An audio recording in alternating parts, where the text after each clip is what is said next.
मंडी अव्यवस्था को नहीं तातिले रायगड़ा जिला पद्मपुर चाषी माने मंडी धान न उठा कटनी छटनी बंद करने और 2 दिन बदल में सप्ताह को 4 दिन मंडी खोलिबा दाबी रास्तारोक होइछि।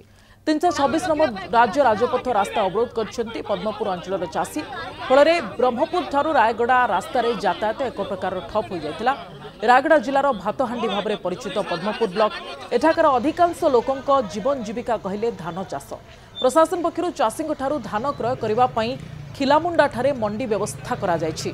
पूर्वर खिलामुंडा मंडी रे सप्ताह व्यापी चाषी धान क्रय करा जाउथिला। तेबे चलित वर्ष उक्त मंडी रे चाषी धान क्रय करने मात्र 2 दिन मंडी व्यवस्था ग्रहण करा जाउछि। फल अधिकांश चाषी धान मंडी रे उठी पार नथिबा अभियोग होइछि।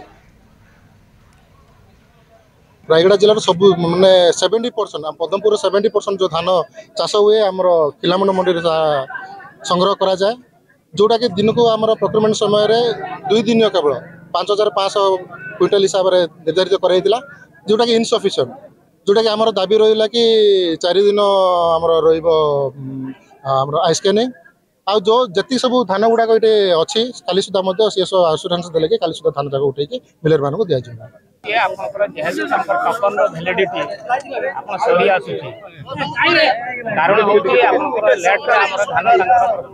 अमल करा